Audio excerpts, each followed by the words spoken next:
Soy Chef Laszlo John Ray y hoy les voy a hablar sobre qué es la fermentación.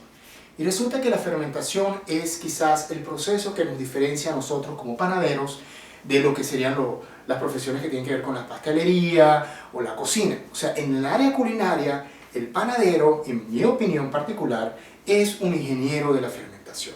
Fíjense, vamos a comparar lo que es la baguette, la ciabatta, el pan casero y quizás el pan campesino y muchos otros panes de la cultura, el pan pita, por ejemplo. Todos estos panes tienen exactamente la misma receta: harina, levadura, sal y agua. Sin embargo, todos estos panes son totalmente distintos. Y no solamente son distintos en su forma, son distintos también en su miga, son distintos en su aroma, son distintos en cuánto tiempo duran, hasta antes que se sequen o se dañen, son distintos en muchos aspectos. La diferencia, mis amigos, está en lo que es el proceso de fermentación. Sin más que esperar, vamos a pasar por esta presentación que yo les preparé, donde detalladamente vamos a entender todos los aspectos que tienen que ver con la fermentación. Para comenzar, veamos qué pasa durante la fermentación.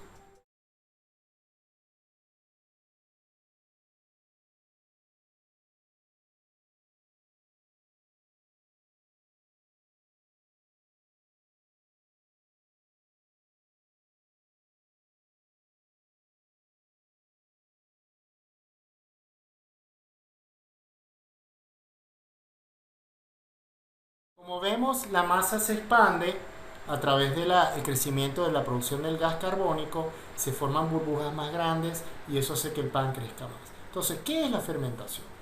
Bueno, es un proceso donde los microorganismos consumen los azúcares de la harina para producir gas carbónico, alcohol y ácidos orgánicos. En el medio panadero nos gusta decir que la masa es un cultivo vivo de microorganismos. Cuando nosotros mezclamos la levadura, el agua y la harina, se produce la fermentación y los productos de ella son el gas carbónico, alcohol etílico y ácidos orgánicos. Ellos tienen un impacto fundamental sobre el producto final del pan en cuanto a su volumen, la suavidad, el sabor, aroma, color, incluso la plasticidad de la masa cambia y también la vida útil y la conservación del pan cambian fundamentalmente. Entonces, ¿qué es todo esto? Bueno, vamos a ver primero cuáles son los microorganismos de la fermentación. Básicamente son dos, las levaduras y las bacterias. ¿Cuál es la levadura? La levadura panadera, que se conoce como Saccharomyces cerevisiae. Esta es una levadura que uno compra en la panadería y consigue como en pasta, la levadura seca, la levadura instantánea, y también procede de un producto que llamamos masa madre de levadura, que frecuentemente se utiliza para hacer panes más sofisticados. En cuanto a las bacterias lácticas son las comunes. Estas son el Lactobacillus San Francisco, el más común en panadería, pero hay otros, lo que vemos aquí, el Lactobacillus bulgaricus, Streptococcus thermophilus y hay muchos otros. ¿De dónde vienen estas bacterias? Bueno, estaban ya en la harina, están en nuestro medio donde estamos produciendo, ya sea en la casa, en la cocina o en la panadería donde estamos, están en nuestras propias manos y también provienen de algo que se llama masa madre natural, que es otro prefermento que se utiliza frecuentemente en la panadería. Ahora, ¿cuáles son los azúcares de la fermentación? Bueno, los azúcares en la harina de trigo son tres: simples, disacáridos y polisacáridos. Vamos a hablar de los simples. Sin hacer mucho detalle, conocemos que está la glucosa, fructosa, arabinosa y silosa. Quizá ustedes habrán escuchado nada más de la glucosa y la fructosa. No importa. Aquí está el ejemplo de lo que sería una molécula de glucosa, y lo importante que tenemos que aprender desde el punto de la panadería es que es una molécula simple, como lo llama el nombre. Las disacáridos, por el contrario, son moléculas complejas, tienen dos moléculas. En este caso la maltosa tiene dos moléculas de glucosa, casualmente, y también la sucrosa es parecida. Es importante, puse la maltosa porque es la más abundante en la harina. Finalmente, los polisacáridos, el 70% del trigo es almidón, y el almidón es un polisacárido. Es una cadena larga de muchas moléculas, de todas estas unidas a través de una cadena. Pero si el almidón es el 70% del trigo, ¿de dónde viene la maltosa, sucrosa, glucosa y todas estas cosas?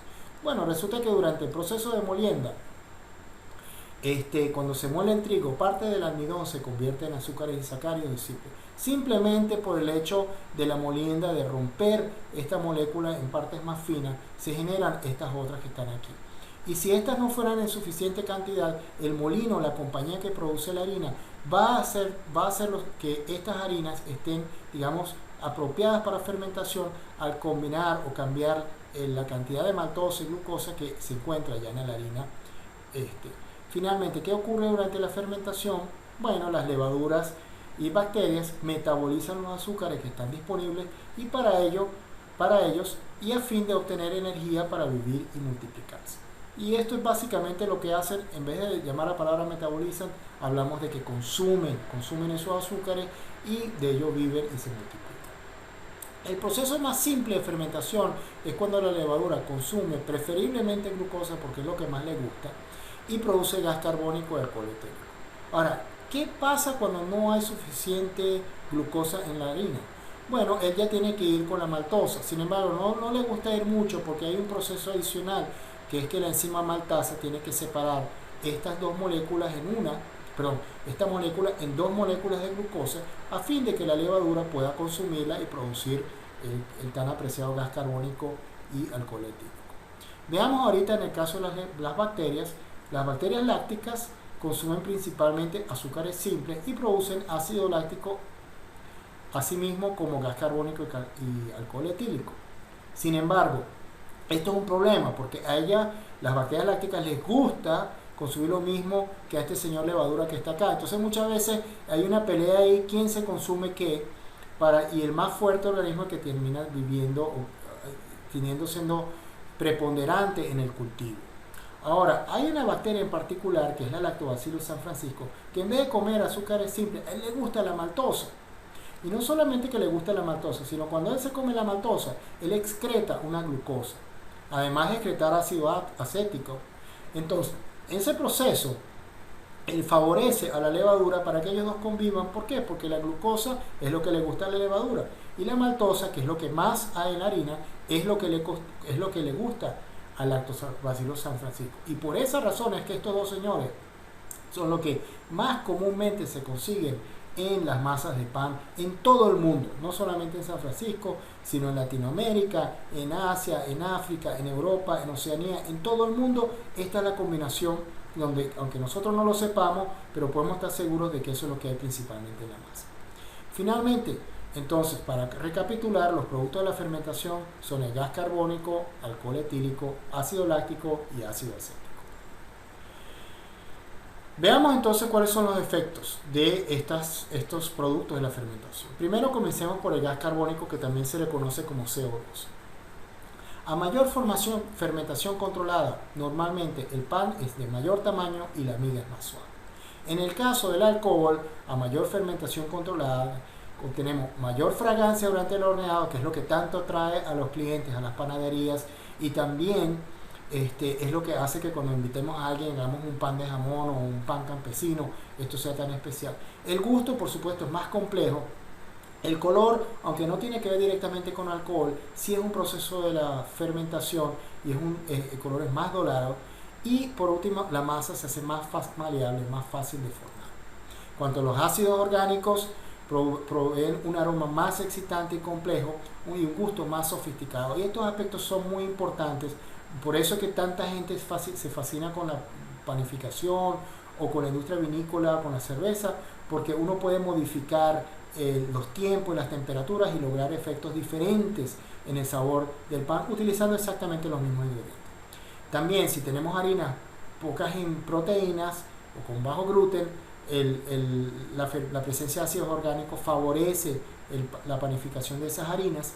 También la acidificación retarda el secado del pan y retarda el crecimiento del moho, lo que hace que el pan dure más en buena calidad. Entonces, como una excelente cerveza, el factor clave para lograr un excelente pan radica en el control de la fermentación a través del cuidado de la temperatura y el tiempo del proceso de producción. Y por eso les dije que en todas nuestras recetas, en mi recetadepan.com, incluimos siempre la temperatura y el tiempo requerido de la fermentación para que ésta sea de buena calidad. Finalmente, bueno, ¿y qué pasa si la fermentación es mala? Bueno, por lo general el volumen es desinflado, es pequeño, el color es aburrido, blanquecino, pálido. El pan tiende a ser muy ácido si por ejemplo la fermentación es muy caliente o muy larga, y también puede tener un excesivo sabor a levadura. Si nosotros queremos engañarnos, agregarle más levadura a la masa para que crezca más rápido, al final la gente lo va a saber. Bueno, espero que el tema de la fermentación no haya sido tan complicado con estas láminas que acabamos de ver. Sin embargo, es muy importante que lo entendamos como es y tratemos de aplicarlo de la mejor forma posible. Ahora bien, yo les recomiendo que vean el video también que tiene que ver con cómo se controla la fermentación, porque ese es un aspecto fundamental para que esto funcione bien. Y hay muchos mecanismos para controlarla. De hecho, hoy en día la panadería profesional se fundamenta y hace todo su esfuerzo en cómo hacer que las condiciones de temperatura, humedad del proceso de fermentación sean bien controladas para que los panes queden como uno quiere hacerlo. Soy Chef Laszlo John Bray y espero que les haya gustado este video. Hasta un próximo clic en demirecetadepan.com. Muchas gracias.